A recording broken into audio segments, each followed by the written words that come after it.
Now the world-honored one pondered. To whom shall I expound this Dharma? Who will awaken to this Dharma? Ilera Kalama is a learned and wise man with only a faint trace of ignorance. He will awaken to this Dharma. Then, however, the world-honored one, with his celestial eye, perceived that Ilera Kalama had passed away 7 days before. The world-honored one said, Ilera Kalama's death is a great loss. Now to whom shall I expound the Dharma? Uddaka is also a wise and learned man.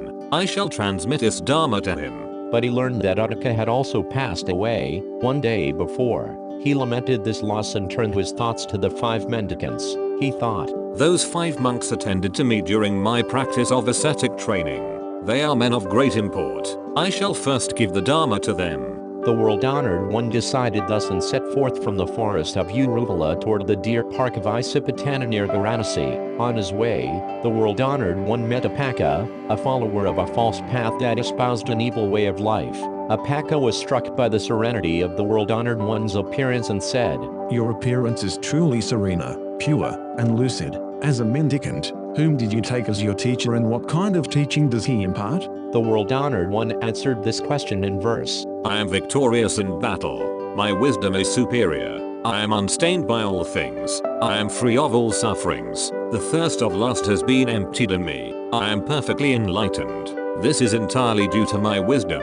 Whom shall I regard as my teacher? In heaven and on earth, there is no one who is my equal. I am the enlightened one of this world. I am the supreme teacher. I alone dwell in pure quiescence. From now on, I shall turn the wheel of the Dharma in this blind world. Here I shall beat the drum of immortality. To accomplish this, I now direct myself to the city of Kasi. Upaka said, World-honored one, do you, of your own accord, call yourself the enlightened one and the victorious one? The world-honored one replied, He who has extinguished all defilements and has restrained evil, is not that man the victorious one? Upaka said, Perhaps that is so. And, nodding his head, he departed, taking a different path.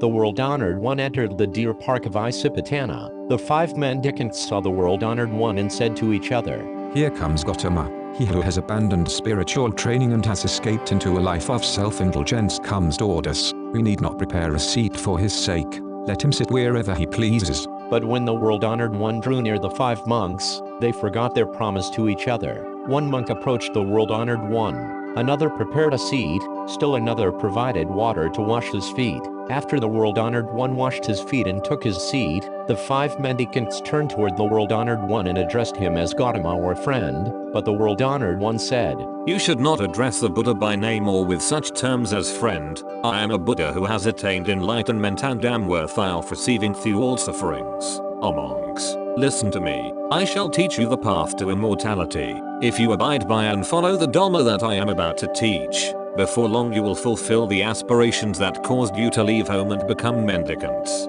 You will be endowed with pure practices, and you will be able to attain enlightenment naturally.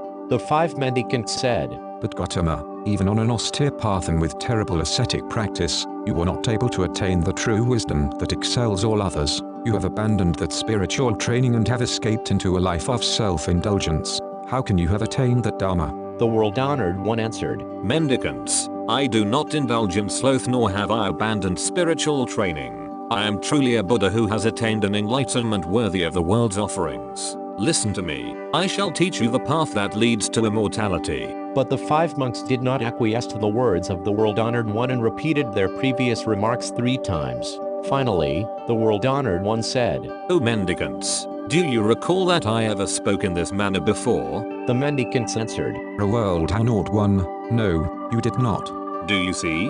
The Buddha does not long for a life of self-indulgence nor does he abandon spiritual training. I am truly a man who has attained enlightenment. Listen to me.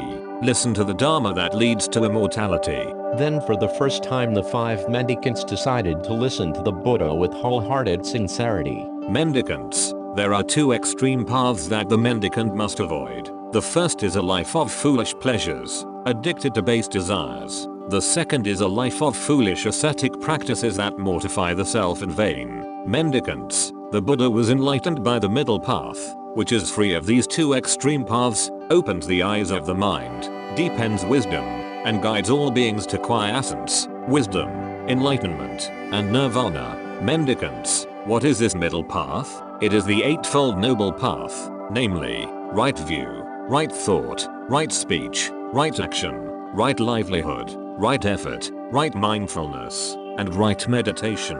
Mendicants, this is the noble truth of suffering. Birth is suffering, old age, sickness, and death are all suffering. To have contact with something hateful, to part with someone you love, and not to obtain what you seek are all suffering. In short, to exist as a human being is suffering. Mendicants, this is the noble truth of the cause of suffering. Thrusting loss produces new life, accompanied by pleasure and greed, resulting in the pleasures of lust in this and that realm. There are three kinds of lust: the lust of passion, the lust for existence, and the lust for non-existence. Mendicants, this is the noble truth of the cessation of suffering. Suffering ceases when its cause is removed. Mendicants, this is the noble truth of the path that leads to the cessation of suffering. It is the Eightfold Noble Path of right view, right thought, right speech, right action, right livelihood, right effort, right mindfulness, and right meditation. Mendicants, these four noble truths are a Dharma that has never been expounded before. This is the Dharma to which I have been enlightened. Through this Dharma, I opened the eyes of the mind and gave birth to wisdom and light. Suffering must be understood, and I understood it. The cause of suffering, desire, must be severed, and I severed it. The cessation of suffering must be awakened to, and I awakened to it. The path that leads to the cessation of suffering must be practiced, and I practiced it. Grounded in this Dharma to which I was enlightened, I opened the eyes of the mind and gave birth to wisdom and light. Mendicants, as long as the pure and true insight of the Four Noble Truths had not yet arisen within me, I did not proclaim among the various worlds and peoples that I had attained enlightenment. But since such insights have arisen within me, I now proclaim that I have attained enlightenment. Moreover, the following insight arose within me: my mind, which has freed itself from bondage, will never be shaken. This is my final birth. For me, there will be no more deluded births. When the World Honored One had set forth this teaching, one of the mendicants, Kondañña by name, acquired the eye of the Dharma that is free of defilement. He perceived that all things that come into existence perish without fail. Again, the World Honored One turned the wheel of the Dharma. The gods of the earth all shouted in unison. At the Upaka of Isipatana at Varanasi, the World Honored One has turned the unexcelled wheel of the Dharma that has never been turned in this world by anyone. The voices of these gods reverberated to the worlds of other gods and finally reached the world of Brahma. At that instant, the thousand worlds shook and trembled, and a boundless light that transcended the light of the God shone upon all worlds. At that time, the World Honored One said, Verily, Kondañña has understood, Anasi, this. Therefore he was called Ananta Kondañña. He became a disciple who followed the teaching of his master. He perceived the Dharma with great depth, transcended out, freed himself from delusion, and attained fearlessness. Without interruption, the World Honored One spoke on the Dharma to the four other mendicants. These four remaining mendicants,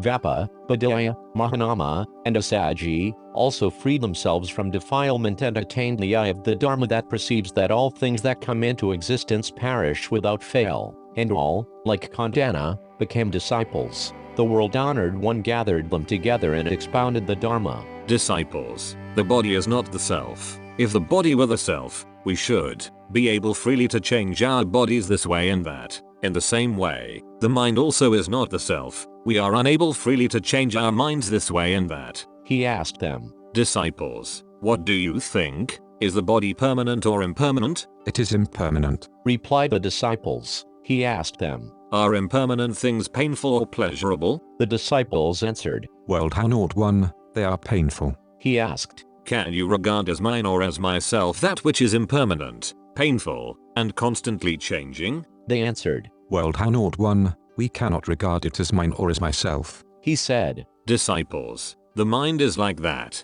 Noble disciples must perceive and hear this same truth. They must give birth to the mind that knows both mind and body. If you do not attach yourselves to either, you will attain freedom and give birth to the wisdom that is fully aware of this attainment. This is the wisdom that knows that birth has come to an end. The pious practice has been completed. That which had to be accomplished has been accomplished. And after this, there will be no other births. The 5 men heard this discourse of the World Honored One and rejoiced. They freed themselves of attachment, rid themselves of defilement, and became sages. In this way, there came to be 6 sages in this world,